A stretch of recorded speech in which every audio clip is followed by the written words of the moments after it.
இவ்வளோ வேலை செஞ்சு வண்டி ஏங்க வைக்கிறீங்க? நீங்களே வண்டியை ஓட்டலாமே.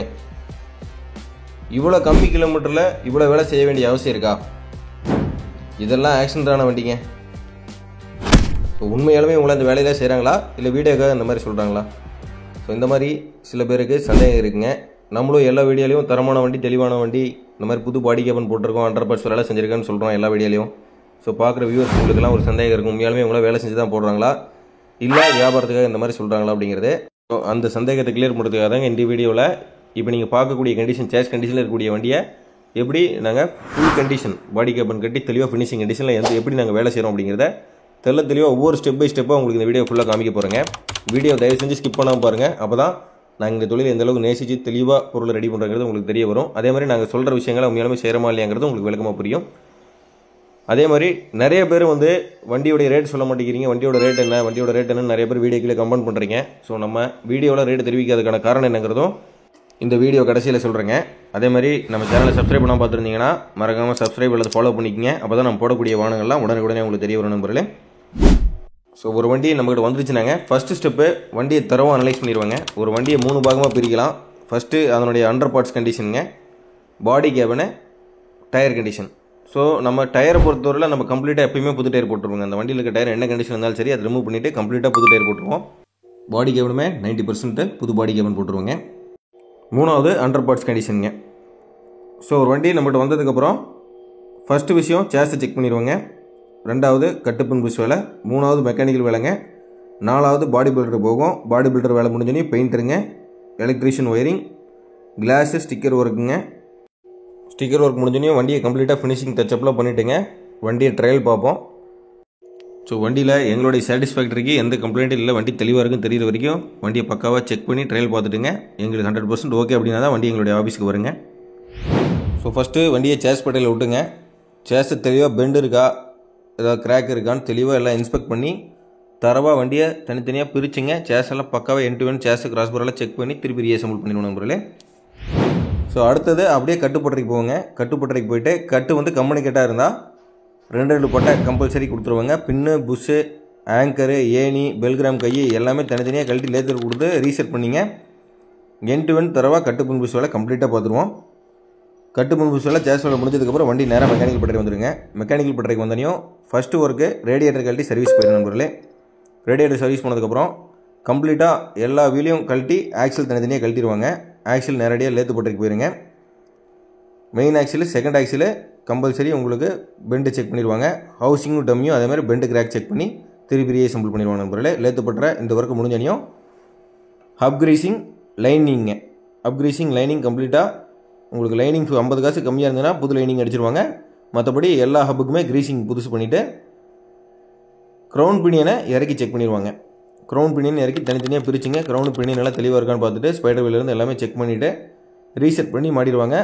நம்மளுக்கு க்ரௌன் பினியன் போயிருக்குன்னா புது க்ரௌன் பினியன் போட்டுருவாங்க. க்ரௌன் பினியன் கண்டிஷனாக இருக்குன்னா திருப்பி ரீசெட் பண்ணி மாட்டிடுவோம்.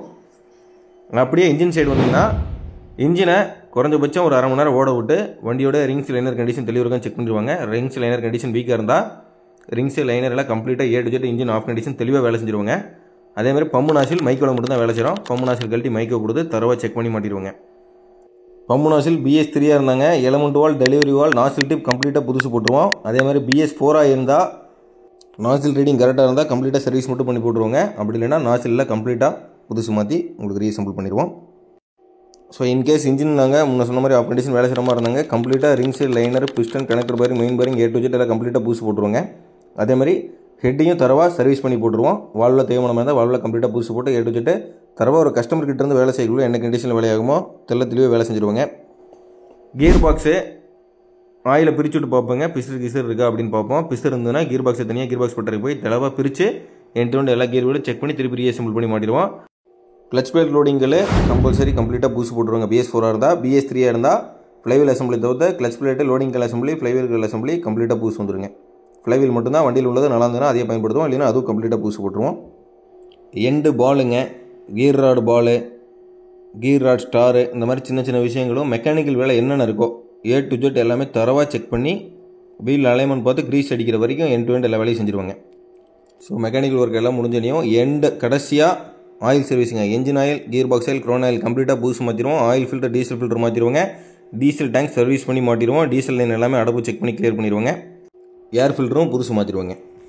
ஸோ நெக்ஸ்ட்டு மெக்கானிக் வேலையில் கம்ப்ளீட்டாக முடிஞ்சோனையும் நேராக பாடி பில்டர் போவோங்க. பாடி பில்டரில் நாங்கள் கட்டக்கூடிய கண்டிஷன் என்னென்னு பார்த்தீங்கன்னா, கேபின் பாடி மார்க்கெட்டில் கஸ்டமர் கட்டுறத விட ஒரு ஸ்டெப் எகடா இன்னும் நம்ம பெட்டராக எப்படி கொடுக்க முடியுங்கிற கான்செப்ட்டில் தான் கட்டுறாங்க. கேபினை பொறுத்தவரைலாம் 1.5 கூண்டாங்கில் 4க்கு 2 சேனல் பயன்படுத்துகிறாங்க. மார்க்கெட்டில் எல்லாம் 1.25 3 அதை விடவும் குறைவாக போடுறவங்க ஒரு சில பேர் போடுறாங்க.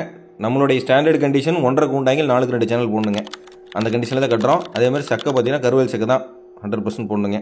கேபின் தகடெல்லாம் கம்ப்ளீட்டாக அலுமினிய தகடு தான் போடணுங்க. கேபினுக்கு உள்ளே பார்த்தீங்கன்னாலும் பிளைவுட்டில் இருந்து பானட் போட வரைக்கும் கம்ப்ளீட்டாக 1 இன்ச்சு கம்பி பிளைவுட் தான் போடணுங்க. இதுதான் நம்மளுடைய ஒர்க்கிங் கண்டிஷனு. பொருளை வந்து நீங்கள் நேரில் பார்க்கக்குள்ளே தெரியுங்க, மிக தெளிவாக தரமாக கட்டியிருப்போம். ஸோ உங்களுக்கு அந்த வண்டி பெயிண்ட் அடிச்சதுக்கப்புறம் என்ன மாதிரி பயன்படுத்துன்னு தெரியாங்கிறதுனால தான் உங்களுக்கு வண்டி பாடி பில்டர் வேலையாகிற கண்டிஷன் அப்படியே காமிக்கிறேன். ஸோ இந்த கேபின்லாம் நான் காமிக்கிறது பார்த்தீங்கன்னா எண்ட் டு எண்ட் நான் சொன்ன கண்டிஷனில் தான் இருக்கும். உங்களுக்கு கூண்டாங்கிலேருந்து உங்களுக்கு சக்க தகடு வரைக்கும் எல்லாம் ஃபஸ்ட் குவாலிட்டி மெட்டீரியல் மட்டும் தான் பயன்படுத்துகிறோம். பாடியை பொறுத்தவரை கம்ப்ளீட்டாக எல்லாமே வைஸ் ஆங்கிள் மட்டும் தான் பயன்படுத்திருப்பாங்க. குறுக்கு சேனலாக இருக்கட்டும், நெட்டு சேனலாக இருக்கட்டும், பாடி ஆங்கிளாக இருக்கட்டும், எல்லாமே கம்ப்ளீட்டாக வைஸ் சேனல் தான் போட்டிருப்போம். பிளாட்ஃபார்ம்லாம் உங்களுக்கு சுத்தமாக 2.5 இன்ச்சு பழகிங்க. அதாவது அளவில் உங்களுக்கு 2 இன்ச்சு வரும். ஃபுல் சைஸ் பலகைன்னு சொல்லுவாங்க. அது 2.5 இன்ச்சுங்க. அறுப்பு போக 2 இன்ச்சு சுத்தமாக இருக்கும் பலகை. வண்டியில் ஒவ்வொரு சின்ன சின்ன விஷயமும் பார்த்து தான் செய்கிறாங்க. 14 வீலுக்குலாம் 30 அடி லென்த்து, இன்றைக்கி BS6 வரக்கூடிய லென்த்து வச்சு 92 இன்ச்சு உள்கூடு வைக்கிறேங்க. 15 குறுக்கு சேனலுங்க. மிக தெளிவாக ஒரு கஸ்டமர் கிட்ட இருந்து நீங்கள் என்ன வேலை செய்யணுங்களோ அந்த ஒர்க்கெலாம் நாங்கள் பண்ணுறோம் கிட்டேருந்து. பாடி பில்டரோட டேர்ம்ஸ் அண்ட் கண்டிஷன்ஸே இன்றைக்கி பெஸ்ட்டு குவாலிட்டி பெஸ்ட்டு ஸ்டாண்டர்டில் மெட்டீரியல் எந்த வகையில் இன்டர்சேஞ்ச் ஆகாமல் தெளிவாக கட்டி கொடுக்கணும். மினிமம் 5 வருஷம் கஸ்டமருக்கு ஓடக்கூடிய கண்டிஷனில் தான் நாங்கள் வேலை செய்கிறோம். ஸோ பாடி பில்டர் வேலை முடிஞ்சதுக்கப்புறம் பெயிண்டர் வருங்க. பெயிண்டர் பொறுத்தவரையில் ஃபஸ்ட்டு கோட்டு நம்மளுக்கு எப்பயுமே பட்டி தான் வைப்பாங்க. காருக்கு வைக்கிற மாதிரி பட்டி தான் வைப்பாங்க. ஸோ மொத்தம் 3 கோட்டு லப்பங்க, 4 கோட்டு பெயிண்டிங்கு. திருச்செங்கோடு கண்டிஷன் தெளிவாக அடிக்கணும். ஸோ 2 வருஷம் எஃப்சி நான் வண்டி எடுத்து கொடுக்குறேன் அப்படின்னா உங்களுக்கு 2 வருஷம் பெயிண்ட் கம்பல்சரி உரியாதுங்க. நீங்கள் 2 வருஷம் காமிக்கிற மாதிரி இருந்தால் கூட 1 வருஷம் அடிக்கிற பெயிண்ட் 2 வருஷம் வரைக்கும் காமிக்கலாம். அந்தளவுக்கு தெளிவாக இருக்கும் பெயிண்ட் ஒர்க்கு. அதே மாதிரி சேஸ் 100% பார்த்தீங்கன்னா ரப்பர் பெயிண்ட் ரப்பர் கோட் அடித்து தான் ஃபினிஷிங் கோட் அடிப்பாங்க.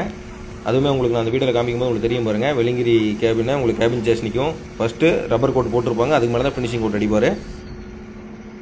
ஸோ வண்டி பெயிண்ட் பண்ணக்குள்ளேயே வண்டியில் இருக்க டிஸ்க் எல்லாமே கம்ப்ளீட்டாக செக் பண்ணிடுவாங்க. கிராக் இருந்தது அப்படின்னா டிஸ்க்கு அப்படியே ரீப்ளேஸ் பண்ணிடுவோம். ஸோ வண்டி இப்போ நாங்கள் கொடுக்கக்குள்ளே 100% இருக்குங்க. தெளிவாக எல்லாமே செக் பண்ணி தான் வண்டியில் மாட்டுவாங்க.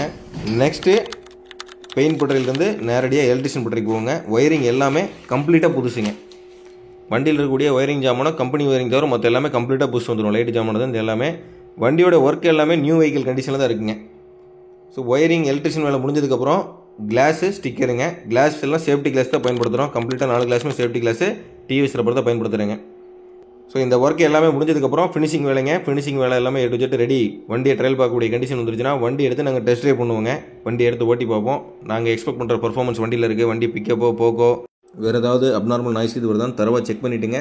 எண்ட் டு எண்ட் எங்களுக்கு வண்டி ஃபுல்லி சாட்டிஸ்ஃபைட் அப்படின்னா வண்டியில் நம்ம இந்த ஸ்கேன் டூல் போட்டு வண்டியில் வேறு ஏதாவது எரர் இருக்கான்னு செக் பண்ணிடுவோங்க. தரவா வண்டியில் எல்லாமே கிளியர் அப்படின்னா வண்டியை நம்ம ஆஃபீஸ் எடுத்துகிட்டு வந்து சேல்ஸுக்கு வீடியோ எடுத்து போஸ்ட் பண்ணுவோம். அதுதான் நீங்கள் பார்க்கக்கூடிய வீடியோ. ஸோ ஒரு வண்டியை நாங்கள் ஸ்டார்டிங்லேருந்து எண்டிங் வரைக்கும் ரெடி பண்ணுறதுக்கு என்னென்ன ப்ராசஸ் நடக்குது, நாங்கள் எவ்வளோ தூரம் மெனக்கட்டுறங்கிறத உங்களுக்கு இந்த வீடியோ ஃபுல்லாக காமிச்சிருப்பேன். ஒரு வண்டியை நாங்கள் ரெடி பண்ணுறதுக்கு கிட்டத்தட்ட 3 4 மாதம் ஆகிடுங்க. கிட்டத்தட்ட ஒரு 6-7 பேர்த்தோட உழைப்பு, ஒரு 4 மாதத்து உழைப்பு தான் நீங்கள் வண்டி பார்க்கக்கூடிய வண்டி. உங்களுக்கு இந்த வீடியோவில் பார்த்தது இல்லாமல் வேறு ஏதாவது உங்களுக்கு சந்தேகம் இருக்குது, இல்லை நாங்கள் எப்படி இந்த மாதிரி வேலையில் செய்கிறோம், எந்த மாதிரி அனலைஸ் பண்ணுறோம், உங்களுக்கு வேறு ஏதாவது இன்னும் சந்தேகங்கள் இருக்குது நீங்கள் தெரிஞ்சுக்கணும்னு நினைக்கிறீங்கன்னா கட்டாயமாக கீழே நீங்கள் வீடியோவில் கமெண்ட் பண்ணலாம். உங்களுடைய டவுட் எல்லாமே நான் கண்டிப்பாக கிளியர் பண்ணுறேன். ஸோ இப்போ இந்த ரேட்டை பற்றின டீட்டெயிலுக்கு வரலாங்க. நிறைய பேர்த்தோட கமெண்ட் நம்ம சேனல் அதிகமாக எடுத்தாவே கீழே வந்து ரேட்டை ஏன் சொல்ல, எல்லா விளக்கமும் சொல்கிறீங்க, ரேட்டு மட்டும் சொல்ல அப்படின்னு சொல்லி நிறைய பேர் கேட்குறீங்க. இப்போ ஒரு சுமாராக நான் ஒரு விளக்க சொல்கிறேன் பாருங்கள். இப்போ ஒரு வண்டி மார்க்கெட்டில் நம்ம வாங்கக்கூடிய வண்டி ஒரு 14 வீல் வாங்குகிறோம் அப்படின்னா 14 டயருமே புது டயர் ஒரிஜினல் டயர் போட்டிருக்க மாட்டாங்க. லிஃப்ட் ஆக்சிலில் டயர் இருக்காது. ஆவரேஜ் ஒரு 50% டயர் எடுத்துக்கிறோம் அப்படின்னா அந்த வண்டியோட டயர் மதிப்புன்னு பார்க்கக்குள்ள ஒரு 1.5 லட்சம் to 1.25 லட்சம் தான் டயர் மதிப்பு இருக்குங்க. அதே நம்ம 14 டயருமே புது டயர் போடக்குள்ள 3.5 லட்ச ரூபா டயருக்கு மட்டுமே நம்ம முதல் வைக்கிற மாதிரி ஆகுது. அதே மாதிரி மார்க்கெட்டில் நம்ம ரன்னிங் வண்டியாக வாங்கக்குள்ள அதனுடைய பாடி கேபின் இருக்கக்கூடிய கண்டிஷனில் நம்ம அனுசரித்து வாங்கிக்கிறோம். நம்ம இப்போ தரவா புது பாடி கேபின் போட்டு கொடுக்குறேங்க. அதனுடைய காஸ்டிங்கே கிட்டத்தட்ட ஒரு 5.25 லட்சம் பக்கம் வந்துருது நம்ம புது பாடி கேபின் போடுறது. இது இல்லாமல் நம்ம 100 பார்ட்ஸ் வேலை. இப்போ ரன்னிங் வண்டி நம்ம மார்க்கெட் வண்டி வாங்கக்குள்ள நம்ம இருக்கிற கண்டிஷன் விலை பேசி வண்டி வாங்கிக்கிறோம். நம்ம எடுத்துகிட்டு போய் ஆயில் சர்வீஸோ வீல் சர்வீஸோ லைனிங்கில் வண்டி இருக்கக்கூடிய கண்டிஷனை பொறுத்து நம்ம அந்த 100 பார்ட்ஸ் வேலை செஞ்சுக்கிறேங்க. அதே நாங்கள் அப்படி கொடுக்குறதில்ல. 100 பார்ட்ஸ் வேலை எண்டு வெண்ட் தரவா நாங்கள் வேலை செஞ்சு கொடுக்கக்குள்ள 100 பார்ட்ஸ் வேலையே கிட்டத்தட்ட 2 to 3 லட்சம் வரைக்கும் செலவாயிடுது. ஸோ அதனால தான் உங்களுக்கு ஒரு டேபிள் காலமே காமிக்கிறோம் பாருங்கள்.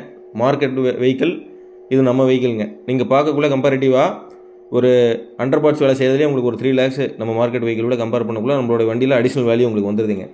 தார்பாய் கீரு கிட்டத்தட்ட எல்லா வண்டிக்குமே புது தார்பாய் கீரு கொடுத்துட்றோம். டயரு 14 டயரும் புது டயருங்க. நீங்கள் மார்க்கெட் வேல்யூ கம்பேர் பண்ணும்போது டயர்லேயே உங்களுக்கு 1.5 லட்சத்துலேருந்து 2 லட்ச ரூபா வேல்யூஷன் இன்க்ரீஸ் ஆயிடுது. அடுத்தது நீங்கள் பார்க்கக்குள்ள பாடி கேபினே புது பாடி கேபினுங்க. புது பாடி கேபின் பார்க்கக்குள்ள நீங்கள் கிட்டத்தட்ட ஒரு 5 முதல் 10 வருஷம் நீங்கள் இன்வெஸ்ட்மெண்ட்டே நீங்கள் போட தேவையில்லை. இருக்கிற பாடி கேபின் உங்களுக்கு நம்ம கட்டுறதும் மிக தெளிவாக கட்டுறதுனால உங்களுக்கு அதில் பார்க்க போனீங்கன்னா ஒரு 1லேருந்து 2 லட்ச ரூபா உங்களுக்கு அடிஷனல் வேல்யூ வந்துடும். மார்க்கெட் வெஹிக்கிளை கம்பேர் பண்ணிங்கன்னா நம்ம வண்டி மிக மிக ஒர்த்துங்க. நீங்கள் ஒரு முதலீடு போட்டு இந்த வண்டி வாங்குறீங்கன்னா நீங்கள் புது வண்டி சேஸ் எடுக்கிற மாதிரி தான் இந்த வண்டிங்களாம். நீங்கள் டியூ போடுறீங்க அப்படின்னா 4 வருஷம் 2 வருஷம் நீங்கள் டியூ கட்டுறதுக்கான சிரமமே இல்லாமல் கட்டிடுவீங்க. ஏன்னா வண்டியில் அந்தளவுக்கு ஒர்த்து வந்துடும். நாங்கள் தெளிவாக ரெடி பண்ணக்கூடிய வண்டிங்களுக்கு கணக்கு பார்த்து வேலை செய்கிறதில்ல, மார்க்கெட் வேல்யூ பார்த்து வேலை செய்கிறதில்ல. இந்த வண்டிக்கு இன்ஜின் வேலை செஞ்சோம்னா விலை கூடிடும், மார்க்கெட் வேலையை விட விற்காமல் போயிடுங்கிற எண்ணத்தில் நாங்கள் வேலை செய்கிறது இல்லைங்க. அந்த வண்டியை தரவாக நம்ம செஞ்சு கொடுக்க முடிஞ்சால் என்ன பெஸ்ட் வேல்யூவில் செஞ்சு கொடுக்க முடியும் அந்த ஒரே நோக்கத்தில் மட்டும் தான் அந்த வண்டியை ரெடி பண்ணி கொடுக்குறோம். அதனால் நாங்கள் மார்க்கெட் விலையோ எங்களுடைய லாபத்தை கணக்கு வச்சோ நாங்கள் வண்டியை வேலை செய்கிறதில்ல. பொருள் தரமாக கொடுக்கணும், தெளிவான பொருள் கொடுக்கணுங்கிற நோக்கத்தில் மட்டும் தான் வண்டியை வேலை செய்கிறோம். நாங்கள் ஒரு வண்டிக்கு வேலை செய்யக்கூடிய விலையை மார்க்கெட் விலையில் கம்பேர் பண்ணி அதனுடைய மார்க்கெட் டிஸ்டர்ப் ஆகிருங்கிற சூழ்நிலையில தான் எங்களோட வாகனத்துக்கு மட்டும் நாங்கள் விலை தெரிவிக்கிறதில்ல. நீங்கள் தாராளமாக எப்போனாலும் ஃபோன் பண்ணலாம். வண்டியுடைய ஓவரால் வேல்யூ பார்த்தீங்கன்னா நம்ம வண்டிங்க தரக்கூடிய வேல்யூ மார்க்கெட்டில் இருக்க எந்த வண்டினாலே கொடுக்க முடியாதுங்க. ஏன்னா புது பாடி கேபின் 14,000 புதுசுங்க, எஃப்சி 2 வருஷம் வந்துடுது, இன்சூரன்ஸ் 1 வருஷம் வந்துடுது, தார்பாய் புதுசு வந்துடுதுங்க. கிட்டத்தட்ட இது புது வண்டி சேஸ் எடுத்து பாடி கேபின் போடக்கூடிய கண்டிஷனில் தான். அதுவுமே நீங்கள் இப்போ ஒரு புது வண்டி எடுத்திங்கன்னா நீங்கள் 1 மாதம் 2 மாதம் பாடி கேபின் போட்டு லைன் விடுறதுக்கு டைம் ஸ்பெண்ட் பண்ணுறோம். நாங்கள் ரெடி கண்டிஷனில் உங்களுக்கு புது வண்டியை கொடுக்குற மாதிரிங்க. வண்டி இந்த மாதிரி வண்டி மார்க்கெட்டில் கிடைக்குதுன்னா நீங்கள் கண்ணை மூடிட்டு ப்ரிஃபர் பண்ணலாம். நீங்கள் ஒரு தடவை அதை வாங்கி யூட்டிலைஸ் பண்ணி பார்த்தீங்கன்னா அது தெரியும் இந்த மாதிரி வண்டிங்க பரவாயில்லையா இல்லையானே. 2 வருஷம் மினிமம் கேரண்டியில் வாங்குற மாதிரிங்க. 2 வருஷம் டியூ நீங்கள் கட்டுறதே தெரியாமல் கட்டிடுவீங்க. ஸோ இந்த வீடியோவில் எங்களால் முடிஞ்ச அளவுக்கு நாங்கள் எந்த மாதிரி வேலை செய்கிறங்கிறத எவ்வளோ ட்ரான்ஸ்பரண்ட்டாக சொல்ல முடியுமோ எல்லா விளக்கத்தையும் உங்களுக்கு நான் காமிச்சிருக்கேன். இதே மீறி உங்களுக்கு வேறு ஏதாவது சந்தேகங்களோ டவுட்டோ இருந்தால் நீங்கள் இந்த வீடியோவில் கீழே கமெண்ட் பண்ணலாம். அல்லது டிஸ்பிளே தெரியும் என்னோட நம்பருக்கு எப்போனாலும் நீங்கள் கூப்பிடலாம். முறையில் உங்களுக்கு எல்லா விளக்கத்தையும் தெளிவாக சொல்கிறேங்க. இந்த வீடியோ உங்களுக்கு பிடிச்சிருந்தா மறக்காமல் லைக் பண்ணுங்கள். உங்கள் ஃப்ரெண்ட்ஸ் யாராவது இந்த மாதிரி யூஸ்டு வெஹிக்கிள் தேடிட்டு இருந்தாங்கன்னா அந்த வீடியோவை கட்டாயமாக ஷேர் பண்ணுங்கள். நன்றி, வணக்கம்.